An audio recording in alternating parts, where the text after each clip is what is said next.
Hey, welcome to another edition of Kyle Meredith with. It's the interview series presented by WFPK at WFPK.org, Consequence, and the Consequence Podcast Network. Thanks as always for making your way here and checking out the series. You know what to do. You like what you see, what you hear, hit that subscribe button. I put out 3 new interviews every single week, so it's a great way to keep up with all of your favorite artists. And I am once again so excited today to be talking with Kae Tempest, a brand new record, The Line is a Curve. Hello. Hey. I am such a fan of what you do. I got the last record right here behind me. I think that was one of my favorites of that entire year. And just continuing, congratulations on this one. This is so much further even than that. Thank you. Thanks for listening to this one, the last one, and for those kind words. I appreciate it. Yeah. So I just, we'll start a little broadly, if you don't mind here. Sure. What's the story that you wanted to tell on this record?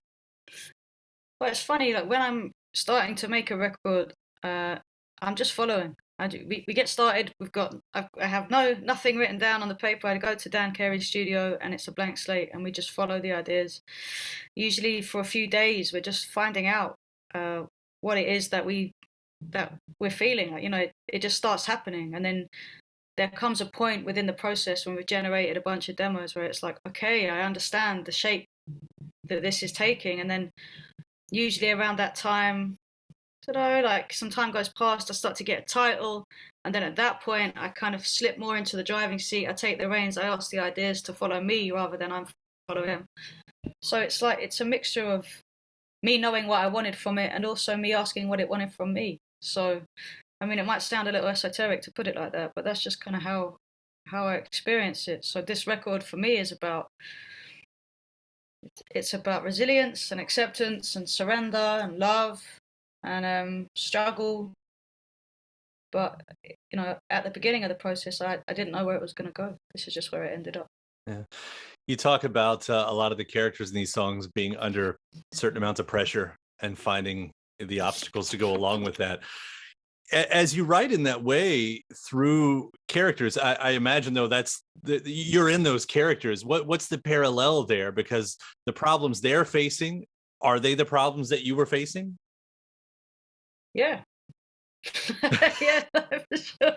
I think that, I mean, maybe it's different for every single person that writes lyrics or characters, but I think that it has to begin in some lived truth. Like, it's always from life. That's how it finds its way into the work.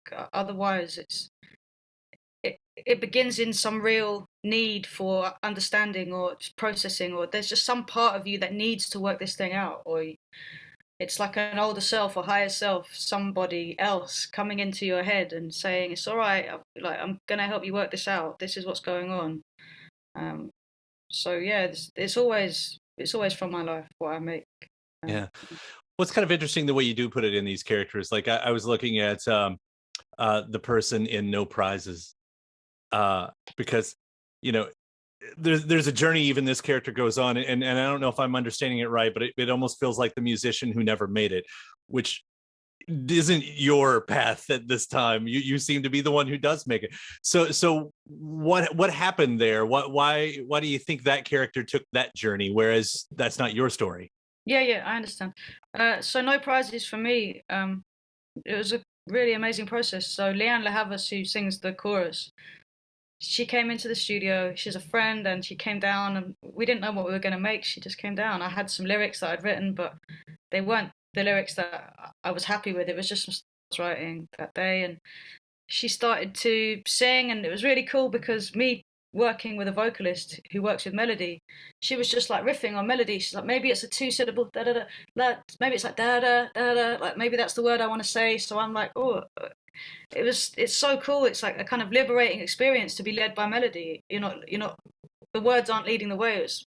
So then once we had found this chorus and she'd put that down, because of the quality of her performance and the quality of her voice, I just started to think in pictures, and the lyrics that I had, I realized they weren't the right lyrics. I wanted these stories. I wanted these characters, and they just came. They just came into the room once I had heard what melody does to lyrics. So if I say I just want to keep climbing, I mean, it doesn't do the same thing to me that hearing her sing it. It's so evocative. It brings like the scene to life. It's the camera angle, the lighting, it's everything. And the lyric is like the dialogue or something like that. That's how I understood it.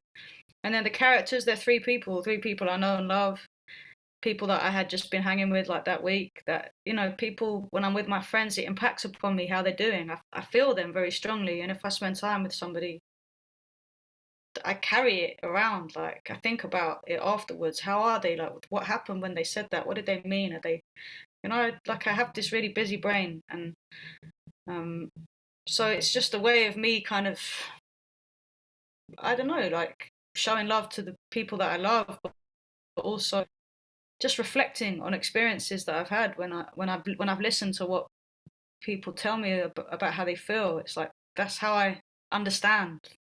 I think, if that Yeah. makes sense. Right.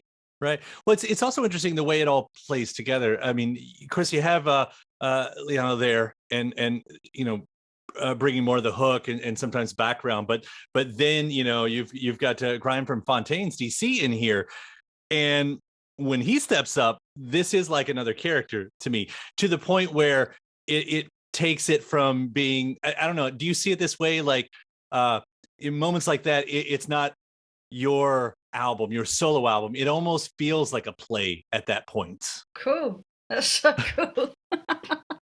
Yeah, I like, just so cool to that. Yeah, just to talk about it is enjoyable. I think that with Grian, I just felt such a connection with him.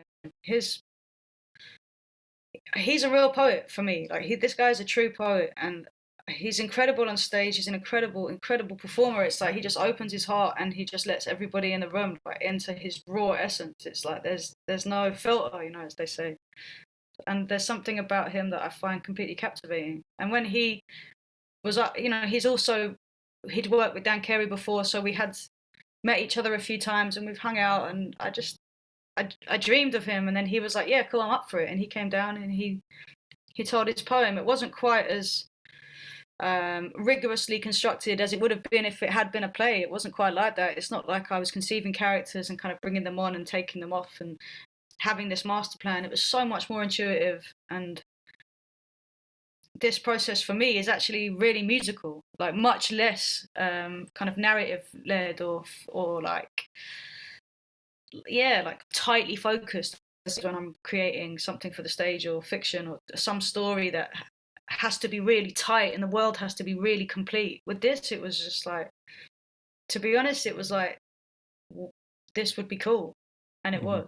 It's interesting, but it should be said, like, you were coming right off of stage productions and adaptations right before this, right? Yeah, kind of all at the same time. I'd been working on this play I wrote called Paradise that was it's like the biggest theatre in England, so it's a huge thing. It's my fourth play, and for a playwright, it's like the Super Bowl or something. I don't know, like if that's I don't even know if that's a good analogy because I don't even know what the Super Bowl is. But it's just like, I don't know. It's American. There's a great halftime show and Beyonce shows up. I get what you're saying, right? Right, yeah. So it's a huge thing, and I was very much consumed with this process of like, oh wow, the play's finally going on, because for ages it was locked down. It was meant to go on, it couldn't go on. It's got 13 actors in it.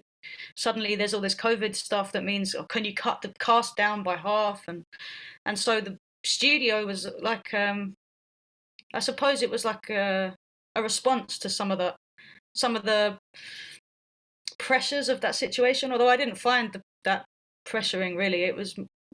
There's something that happens when you're working on 2-3 things at the same time, where you retreat to another form to just give you some creative space from the intensity of each of them. So for sure, like what was happening in the rehearsal room for Paradise would have had an effect on what happened in the studio for this album, but I can't really put my finger on what. Yeah. No, it's interesting because, like I was talking about with Grian, like on a hip hop record, you typically, when you have guests take verses, it sounds like a guest taking a verse. It doesn't sound like that with this one. And for me, as an outsider, not being in your life and everything, that's where that bleed starts to happen. It's like, oh, Yeah. maybe it was unintended, but that's sort of how I hear it with what you were doing with the stage and how it found its way onto the record. Beautiful. It's so cool. Yeah. Yeah, I think like what Grian brings to that song is just, the song's called I Saw Light, and he kind of illuminates it. He brings a different lighting. You know, suddenly the lights change, and like what he brings is so beautiful. I love that song. It was like I don't know, when I wrote that lyric, it was almost like a prophecy, you know, because like the exact scene that I described in that lyric hadn't happened in my life, and then it happened. It exactly happened that I was on the bridge. Basically, the chorus goes, I saw light in the buildings at night. I saw light in the windows as I passed them by. On the river, on the bridge, on the ledge, on the side of your face at the bar, it went dark. I saw light. And like then I had this summer where I was working in town at that theatre on the river. I was out. I fell in love. We were like walking by the river. We were in the bars. Like I did see the light on her face. The lights on the water were really important. It had gone dark, and I did see light. You know, it was just like it's crazy. Like so that song is so special to me because it was like I was writing it trying to get myself into a place where I could believe in something that I hoped was coming, and then it did arrive. Crazy. There's some real magic in there. You should use that for your other powers if you can. Yeah, yes, it's a big responsibility. What should I wish for? I don't know. Just make sure you put that in there, and then here we go. You've talked about it being more of a musical album too. When you're writing now, do you think of in the terms of writing in hooks, in ways that maybe you wouldn't in just typical spoken word? Yeah, I think this is a musical album. I think these are songs. It feels different to when I'm working in different forms. Like the Book of Chaps and Lessons, the album from before, it's like a kind of dramatic monologue. It's very considered. Everything it's long form. It's kind of one poem, but these are songs, I think. And yeah, like a song like Move, for example, that hook, I'll fight you till I win. It's like that's a hook. I think it's a hook. Like, and I love. We've done a few shows now. We've started to get the album on its feet. We've played a couple of shows, and every time that song comes, I'm just like, yes, you know, I'm really ready to just like let it happen. Like, you know, yeah. Yeah. The first time I heard the record, and I heard it I heard More Pressure because we're playing it at WFPK, but I heard it as a complete, you know, piece. This one on a treadmill. I was like, oh, I'll put it on while I run. Yeah. And let me tell you, it was perfect for that. Like I was shadow boxing. I was hitting the beats. I was beat sabering on the treadmill, I think is what was going on to your record. So amazing. That's so good to that. Yeah, it's at the perfect point as well. That means like if you get to Move, that's you're 30 minutes in, or 35 minutes even. That's a nice session. Yeah. That's when you really need it. That's when you need the like. Yeah, cool. Okay, I'm happy to help. Yeah, no, thank you for that. Thank you for that. No, was this the I hope I'm not getting them mixed up. Was this the album that you experimented with recording it in front of the small audiences, or was that the last one? No, it was this one. I did the whole vocal take as one take, like a whole pass at the album. I did it 3 times in one day, each time to an audience of one. And then I decided to do it to 3 different generations. So the first time I did it was to a man who's 78. The second time was to a person of my own age. She's also someone from my neighborhood, a poet I know well. She's a few years younger than me. I think she was like maybe 29 or 30 when we did this recording. And then there were like young people, kids who were 12, 15 and 16. I decided to do 3 of them because I thought it was just too intense to just be on your own. Like, you know, it's like hard enough to do it to 3 of them. The scariest thing was recording to the kids, to be honest. That was the hardest take because I just was thinking, are they okay? Like, are they overwhelmed? Should I be pulling the punches? And it's like, actually, if you can't say this stuff, if I can't speak my lyrics to young people, then I shouldn't be speaking to them at all. Like these are the things that are affecting them more than us, you know. So it was a very interesting process seeing how the different generations impacted the same words. Yeah. The word completely different things each time. It's crazy. Could you tell which like were they holding your gaze? I mean, could you tell which parts were landing in were they different for each audience? yeah, like the older guy, he got tearful at one point that didn't affect the others in that way, and that really affected me. I was like, I was really moved by wondering what had moved him. You know, I don't.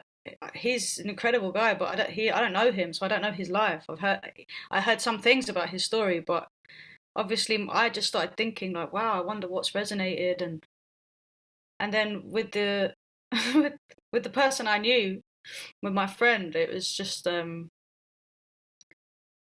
yeah, that was, I think that for some musicians, it would be the most, like the worst idea ever to just try and play your album to like someone you know, like alone, just you and that person. Like, I can imagine it being just the cringiest thing. But actually, for some reason, I felt completely empowered to just, yeah, just, I don't know. It was like I was explaining to her in the take why I had made her come all the way out across town, sit in this weird room while I did my album. Like, it was like I was trying to explain to her not only what I was saying in the lyric, but also justify why I had asked her to be a part of this random thing. Yeah. Yeah. I think I'd rather have it like that. Like, you know, in the music industry, we're in these moments every now and then where we do get to listen to a brand new record before it's come out. And sometimes the artist will be there. And I've had those moments where the artist just sits there like, wow, Yeah. you know, the CD plays in the background and just, what do you do? Yeah. You're like, what if they were performing? I mean, that, you know, then it's different. Like I would much rather have it this way. So Yeah. But the thing is about the performance is like, and the people that were in the room, that was collaboration. Like I was working with them, you know, they were really a part of it because that's why we were there together.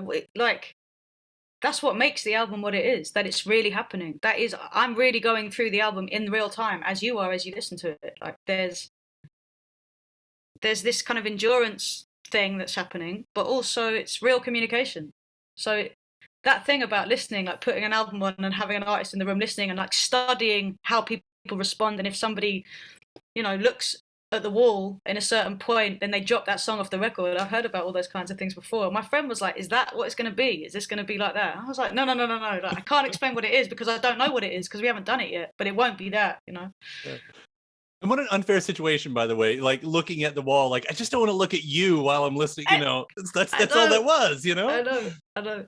so many great songs may have lost to history just because of those moments right there. That's right. So the album, we go through this journey, and then we hit more pressure right before the end, and this is a very important moment. Like as you've said before, it all leads here in a way, even though there's a coda after that with Grace.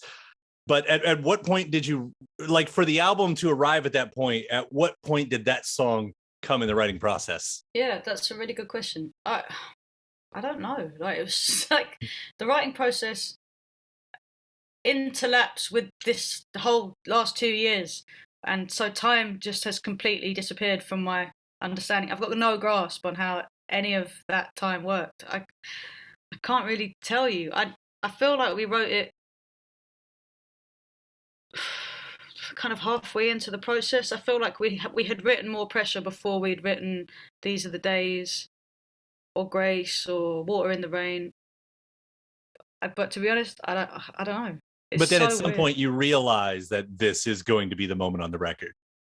Yeah, yeah. So the first thing you're doing is just following it. You're just seeing where it takes you. I don't really know where we're going. We're just following it. Like, Yeah. and then at some point you're like, I know exactly where we're going. And then you start to like pull these different pieces together and then understand how they all relate to each other. And then you fill in the blanks. You know, you start to think about the arc of the album. And then we wrote all those beautiful bits that link all the songs together, and you have this kind of suite of like this. The musicality becomes this. I don't know, these kind of arms encircling the whole thing, carrying this whole piece. It's a process that once it's all finished, it seems like it was always meant to be that way, but for a lot of it, you're just following. You're not like, I don't know. I love it, especially some of my favorite artists, when you kind of get that peek behind the curtain, because sometimes you do, sometimes you create a piece as a piece, and a lot of times you jam something into existence, you know, with a bunch of friends. I think Bjork was doing an interview recently, and I heard her say that somebody said, "So what's it going to be?" And she's like, "I don't know, we just play around until it makes sense." And I think with Bjork, like, much like I'm actually putting you all in that same sentence because it does sound like it's supposed to be like that, you know. So it's kind of beautiful the way it happens. Yeah, and it's so refreshing for me because some of the other work that I do is so rigorous and it's so tightly focused, and you know, I've drawn all these maps of like setting and time and place and character before I've even begun to write. There's so much very rigorous like scrutiny that has to go into, for example, writing a piece of fiction. Or so then the refuge of the studio to just make music and just let go and unleash and discover, it's like my greatest joy, to be honest. I love it. And the other beautiful part about this album is if you have the repeat button clicked, whether you're on streaming or CD, that's it. It starts and ends, and it just sounds like one piece. I love when that happens. Yeah, me too. But for this, like you've said this before too, and I love this, that it becomes part of the story because you've beaten the mountain, but the mountain is there again. Yeah, exactly that. Yeah, it's like you have this epiphany.